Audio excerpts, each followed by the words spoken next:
Mukunda jewels వారి కొత్త brand Purvi light weight లో హెవీ డిజైన్స్ ఈ నవంబర్ 1 కుక్కట్పల్లిలో గ్రాండ్ ఓపెనింగ్. వివరాలకు సంప్రదించండి. నమస్తే రమగారు. నమస్తే జయ. రమగారు, మనము ద్వాదశ జ్యోతిర్లింగాల గురించి మాట్లాడుకుంటూ ఉన్నాము. అయితే ఇందులో రామేశ్వరం కూడా ఉంది కదండి. రామేశ్వరం యొక్క స్థల పురాణం ఒకసారి. సేతుబంధేతు రామేశ్వరం అంటే సేతుబంధనంలో అంటే రామేశ్వరం దగ్గరే కదా మనకి వానరులు రాముల వారు కట్టినటువంటి వానరుల సహాయంతో రాముల వారు కట్టినటువంటి అది సేతువు. అవును, రామసేతు. అక్కడే రామేశ్వరం ఉంది సముద్ర తీరంలో. అయితే రాముల వారే ఈ ఆలయంలో ఉన్న శివలింగాలని ప్రతిష్ఠ చేశారని ప్రతీతి. చాలా విశేషమైన గాథ చెప్తారు. రామేశ్వరానికి ఇంకొక ప్రత్యేకత కూడా ఉంది. చెప్దాం. ముందు రాముల వారి కథ చెప్పాక అది చెప్పుకుందాం. రాముల వారు రావణాసుర వధ తర్వాత భారతదేశంలో భూమండలంలో చాలా చోట్ల ఆయన లింగ ప్రతిష్టలు చేశారు. నాకు ఇది ఎప్పుడు ఒక ప్రశ్నగా ఉంటుంది రమగారు. రావణాసురుడి వధ తర్వాత రాముల వారు శివలింగాల్ని ఎందుకు ప్రతిష్ఠించారు? శివలింగాల్ని ఎందుకు ఎంచుకున్నారు ఆయన? అంటే వీళ్ళంతా శివభక్తులు అవటం వలన, ఇప్పుడు రావణాసురుడు శివభక్తుడు అవటం వల్ల అలా చేశారంటారా? అంటే ఒక పాఠం ఒక విషయం చెప్తారు జయ. రావణాసురుడు రాక్షసుడు అయినప్పటికీ బ్రాహ్మణుడు. బ్రాహ్మణ వధ బ్రహ్మహత్యా పాతకం. రావణాసురుడు అదేదో జాతి అనుకోవడానికి వీల్లేదు. ఆయన ఎవరికి జన్మించిన వాడు? పులశ్చ బ్రహ్మ, విశ్వావసు బ్రహ్మ, విశ్వావసుడు, పులశ్చుడు, కశ్యపుడు, ఇట్లా వరుసగా కశ్యపుడి నుంచి బ్రహ్మదేవుని మానస కుమారుడు, మానసపుత్రుడు కశ్యప ప్రజాపతి. ఆయన వంశంలో జన్మించిన వాడు రావణాసురుడు. అంటే మనం రాక్షస అంటే మా తల్లి వల్ల తల్లి కూడా మళ్ళీ ఎవరో కాదు, ఆవిడ అదితి వీళ్ళందరూ కూడా ఒక చోట పుట్టిన వాళ్లే. వీళ్ళు జన్మించిన కాలాన్ని బట్టి వాళ్ళ గుణాలు ఏర్పడ్డాయి. ఓకే. ఈ సంతానోత్పత్తి భార్యాభర్తల కలయికే ఒక ప్రత్యేక సమయాల్లో ఉండాలన్న ఒక విధి నియమము ఉన్నాయి. సంధ్యావేళ కొన్ని సమయాల్లో గనక చేస్తే పిల్లల్లో తామస ప్రవృత్తి పెరుగుతుంది ఆ రకంగా పుట్టిన సంతానంలో. అందుకని సాయంకాలాలు దివాసంగమము అవి నిషిద్ధం. పగటిపూట సంగమించితే పుట్టిన పిల్లలు మంచి పిల్లలు పుట్టరు, రాక్షస గణమే. అందుకని ప్రత్యేకంగా ఈ సమయంలో సంగమం నిషేధం అని చెప్పేవారు. ఆ నిషేధింపబడిన సంగమ కాలంలోనే ఆవిడ కోరుకుంది, సంతానేచ్ఛతో భర్తను చేరింది. ఆయన చెప్పాడు ఇది మంచి సమయం కాదు అని. కానీ ఆవిడ ఒప్పుకోలే, నాకు ఇప్పుడే కావాలి. ఆమెకు ఉత్సాహం కలిగింది అంతే. పర్యవసానాలు ఆలోచించని ప్రవృత్తి. దాంతో ఆమెకు కలిగిన సంతానం ఇలాగయ్యారు. అసుర ప్రవృత్తి కలిగిన వాళ్ళు అయ్యారు, దైత్యులు అయ్యారు. దితి కుమారులు దైత్యులు. ఆ దైత్యులలో ఇంకా రకరకాల జాతులు, అసురులని, రాక్షసులని, బ్రాహ్మణ అయినప్పటికీ కూడా రాక్షస లక్షణాలు ఉన్నాయి వాళ్ళకి. తామసిక ప్రవృత్తి ఉన్నా కూడా వాళ్ళు త్రికాల సంధ్యావందనాలు చేసేవాళ్ళు. వీళ్ళల్లో పూజ లేనివాడు రాక్షసుడు అంటే అదేదో నిమ్నజాతి, వాడికి పూజ లేదు, పునస్కారం లేదు, అలాంటివి ఏమీ లేవు. త్రికాల సంధ్యావందనలు, శాస్త్రపారంగతుడు, నవవ్యాకరణం ఏమిటో రాశాడు రావణాసురుడు. ఆయనకి సంగీతము అవన్నీ వచ్చు. అద్భుతమైన సంగీత ప్రావీణ్యం ఉంది రావణాసురుడికి. అదేలేండి. ఆయనకి ఎంతో శాస్త్రం తెలిసినవాడు, వేదశాస్త్రాలు అభ్యసించిన వాడే. యుద్ధ విద్యలతో పాటు అవి కూడా ఉన్నాయి ఆయనకి. పరమభక్తి కలిగిన వాడు, పరమేశ్వరుని ప్రత్యక్షం చేసుకుని ఆత్మలింగాన్ని తెచ్చుకోగలిగిన వాడు, తక్కువ వాడు కాదు. ఆయనను సంహరించినందుకు బ్రహ్మహత్య. ఆయనే కాదు, ఈ రాక్షసులందరూ కూడా ఇదే జాతికి చెందిన వాళ్ళు. ఓకే. యుద్ధం అవసరం, ఈ పని చేశాం కాబట్టి లోక కళ్యాణార్థం ఈ పాతకాన్ని పోగొట్టుకోవటానికి రాముల వారు లింగ ప్రతిష్టలు చేసి ఉండవచ్చు అని ఒక పాఠం కనపడుతుంది జయ. ఇటీవల గురుగారిది ఒకటి విన్నాను నేను. పరమాత్మకి పాతకం ఏమిటి? ఆయనకి శివభక్తి ఉంది, అందుకని లింగ ప్రతిష్టలు చేశాడు. ఆయన శివభక్తి. విష్ణు అవతారమే కదా శ్రీరాములు. విష్ణువుకి శివభక్తి, శివుడికి విష్ణు భక్తి. అది మనం కొట్టుకోవటమే తప్ప ఇక్కడ మాట్లాడుకుంటాం కానీ వాళ్ళకి ఆ తేడా లేదు. వాళ్ళు ఒకళ్ళనొకళ్ళు ధ్యానించుకునేవాళ్ళు చూడండి. అందుకని ప్రీతితోటి ఇంత యుద్ధం గెలిచాం, మళ్ళీ రేపు సామ్రాజ్యానికి వెళ్ళబోతున్నాను, నేను చక్రవర్తిని కాబోతున్నానని చేసుండొచ్చు. ఇదొక పాయింట్, అది కూడా అయ్యుండొచ్చు. ఎన్నో పుస్తకాలు ఎన్నో గ్రంథాలు చూడకుండా గురుగారు పెద్దవారు అలాంటి మాట చెప్పరు కదా. అవును. అయి ఉండొచ్చు. పరమాత్మకి పాతకం ఏమిటి, ఆయనకెందుకు బ్రహ్మహత్యా పాతకం చుట్టుకుంటుంది? అదేలేండి. అలా కూడా కాకపోయి ఉండొచ్చు, అయి ఉండొచ్చు. ఆ కాలం నాటి విధానం ఏమిటో, ఆ యుద్ధం అయిన తర్వాతే ఆయన ఇవన్నీ కూడా చేశారు. అవును. ఈ యుద్ధం అయిన తర్వాత నేను అనుకోవటం నాకు అర్థమైంది, చెప్తా నేను. అప్పటికి ఈయన వనవాసం 14 సంవత్సరాలు పూర్తయిపోయింది రాముల వారికి.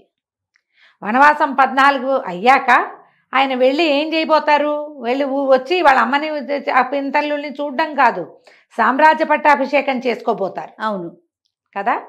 దానికి ముందు చేయవలసిన సత్కార్యాలు, దాన ధర్మాలు విశేషంగా ఉంటాయి. ఏదైనా మనం వాల్మీకి రామాయణంలో చెప్తారు, రేపొద్దున యువరాజ పట్టాభిషేకం చేసుకోబోతుంటేనే ఎన్నెన్నో దానాలు చేశారట, ఎన్నో పుణ్యకార్యాలు చేశారు. ఆ పుణ్యకార్యాల లక్షణ పద్ధతి ప్రకారమే లింగ ప్రతిష్ఠ చేసి ఉండొచ్చు, బహుశా అలా జరిగి ఉండొచ్చుగా. దారంతా లింగ ప్రతిష్టలు చేశారు. అలాంటివి చెప్పుకుంటాం బోళ్ళని గాథలు. ఈ దేవాలయం రాముల వారి ప్రతిష్ట, ఈ దేవాలయానికి రాముల వారు వచ్చారు అని కొన్ని చోట్ల చెప్పమా, కొన్ని పురాణాల్లో. మన దగ్గర ఉన్న కీసరగుట్ట కూడా రాముల వారు వచ్చారనే కదా చెప్పుకుంటాం కదా. కాబట్టి ఇలా జరిగి ఉండొచ్చు. అయితే ఆయన లింగ ప్రతిష్ఠ చేద్దాం అనుకున్నారు. సముద్రం దాటాక ఇది మహాద్భుతమైన స్థలమని, సముద్ర తీరంలో ఇక్కడ లింగ ప్రతిష్ఠ చేద్దామని ఆంజనేయ స్వామిని కైలాసానికి పంపారు. పంపిస్తే ఆయన శివలింగం తీసుకొస్తాడని చూస్తున్నారు. ఆయన సమయానికి రాలేదు. వీళ్ళు ఒక ముహూర్తం పెట్టుకున్నారు, ఈ ముహూర్తంలో చేయాలి. కొంచెం ఆలస్యమైంది. అప్పుడు ఇక్కడ ఉన్న చేరిన మునులు, ఋషులు చాలామంది చేరారు. ఈయన ఇక్కడ విడిది చేస్తున్నారు కదా, వాళ్ళంతా ఏమన్నారు, సీతాదేవి తోటి సైకత లింగాన్ని చేయించి ఆ లింగాన్ని ప్రతిష్ఠ చేయి రామచంద్ర అని చెప్పారు. ఆమె అది సముద్ర తీరం కాబట్టి ఇసుకతోటి లింగం చేసింది అమ్మవారి సీతామహాసాధ్వి. ఆ సైకత లింగాన్ని ప్రతిష్ఠ చేశారు. లింగ ప్రతిష్ఠ అవగానే వచ్చారు హనుమంతుల వారు. వచ్చేసారు కదా, ఆయన లింగం పట్టుకొచ్చారు. ఆయనకి కష్టం తోచింది. నన్ను తెమ్మని చెప్పి, అంటే నన్ను తెమ్మని చెప్పి తను సమయానికి రాలేపోయానని, నన్ను తెమ్మని చెప్పి వీళ్ళు చేసేసుకున్నారు అంటే ఉక్రోషం అవుతుంది. ఈయనకి ఉక్రోషం కాదు, అయ్యో ప్రభువు చెప్పిన పని సమయానికి చేయలేకపోయింది. అప్పుడు ఆయన ఏమన్నారు, రాముల వారు, నువ్వు దుఃఖపడద్దు, ఈ లింగాన్ని కూడా ప్రతిష్ఠ చేద్దాం, కుదిరితే ఇది తీసేసి ఇక్కడ చేద్దామంటే కదలలేదట సైకత లింగం. ఆంజనేయ స్వామి ప్రయత్నం చేశారు, కొన్ని చోట్ల ప్రయత్నం చేశారని చెప్తారు. ప్రతిష్ఠ చేసిన శివలింగాన్ని ఆయన ఎందుకు ముట్టుకుని ఉండుంటారు, అది సీతమ్మ తల్లిది అలా జరుగుండకపోవచ్చు. కానీ ఏం ఆలోచించారు, నువ్వు తెచ్చిన లింగాన్ని కూడా ప్రతిష్ఠ చేద్దామని ఆ శివలింగాన్ని కూడా ప్రతిష్ఠ చేశారు. తొలి పూజ ఆంజనేయ స్వామి తెచ్చిన శివలింగానికే చేసి తర్వాత సైకతలింగానికి పూజించేలాగా విధానం ఏర్పరిచారు. తర్వాత కాలంలో ఇక్కడ పెద్ద దేవాలయం నిర్మించబడింది. ఈ ప్రాంతాలని, తమిళనాడు ప్రాంతాన్ని పరిపాలించినటువంటి చోళులు, పల్లవులు, చాళుక్యులు ఎందరో అట్లా కట్టుకుంటూ ఒకళ్ళ తర్వాత ఒకళ్ళు నిర్మిస్తూ అతిపెద్ద రామేశ్వర దేవాలయాన్ని నిర్మించారు. అవునండి, చాలా పెద్దది. అక్కడ ఒక 21 బావులు ఉన్నాయి. ఈ 21 బావుల్ని చాలా ప్రత్యేకంగా చెప్తారు. సముద్రంలో స్నానం చేసి ఈ 21 బావుల్లోనూ బావి నీళ్ళని తీసుకుని స్నానం చేసి అప్పుడు రామేశ్వర లింగాన్ని దర్శనం చేస్తే విశేషమైన ఫలితం లభిస్తుంది అంటారు. ఈ ఒక్కొక్క బావి స్నానానికి ఒక్కొక్క ఫలితం కూడా చెప్తారు. బావుల్లో స్నానం, సముద్ర స్నానం, ఇక్కడ ఏమిటి ధనుష్కోటి అవన్నీ ప్రత్యేకంగా చెప్తారు. ఇక్కడ కొన్ని ప్రత్యేకమైన రాళ్ళు ఉన్నాయి, అవి నీళ్ల మీద తేలే రాళ్ళు ఉన్నాయని ప్రతీతి. శంఖాలని, గవ్వలని, సముద్ర తీరం కదా, బోలెడన్నీ దొరుకుతాయి. అయితే ఇక్కడ చాలా విశేషమైనది ఏంటంటే దేవాలయం అతిపెద్ద, దాంతో పాటుగా మనకి చార్ధామ్ యాత్రగా చెప్పబడేటువంటి ఆదిశంకర్లు ప్రతిపాదించినటువంటి అతిపెద్ద యాత్ర, భారతదేశ యాత్రలో రామేశ్వరం 2వ స్థానంలో ఉంది. పూరి జగన్నాథుడు మొట్టమొదట చూసి, మొదట పూరి చూడాలి, క్లాక్ వైజ్లో రావాలి మనం. ఓకే, సూర్యుడితో పాటు వస్తే సూర్యుడు మొదట పూరి చూస్తే, రెండోది దక్షిణాన ఉన్నటువంటి రామేశ్వరము రెండోది. ప్రతి భారతీయుడు చేయవలసినటువంటి తప్పనిసరి యాత్రల్లో రామేశ్వరం రెండోది. చాలా విశాలమైన, పెద్దది, ప్రఖ్యాతమైన, చెప్పుకోదగిన, ఎన్నదగిన శిల్పకళతోటి ఉండేటువంటి దేవాలయం. అతి పొడవైన కారిడార్లు. అవును అసలు ఆ బాబు. కారిడార్లు, ఆ స్తంభాలు ఒక చోట నుంచుంటే అదంతా ఇట్లా కనపడుతూ ఉంటుంది. మన కనుచూపు మేర అక్కడ దాకా ఉంటుంది. అతి పెద్ద పెద్ద కారిడార్లు, విశాలమైన ప్రాంగణాలు, ప్రత్యేకమైన విధానాలు, కట్టుబడి అత్యద్భుతమైంది. పైగా ఇది చూడవలసిన 4 ధామాలలో 2వ ధామము ప్రఖ్యాతమైంది కాబట్టి మనకి చూడు 4 ధామంలో 4 ధామాల్లో 3 విష్ణుధామాలు. పూరి జగన్నాథుడు, ద్వారక కృష్ణుడు, అక్కడి నుంచి ఏమో మన బద్రీనాథుడు, 4వ వాడు ఈయన రామేశ్వరుడు. ఇక్కడ కూడా విష్ణు సంబంధమే, రాముల వారే ప్రతిష్ఠ చేసినటువంటి దేవాలయం. ఈ 4 చూస్తే భారతదేశం 4 పక్కలా తిరిగినట్టే మనం.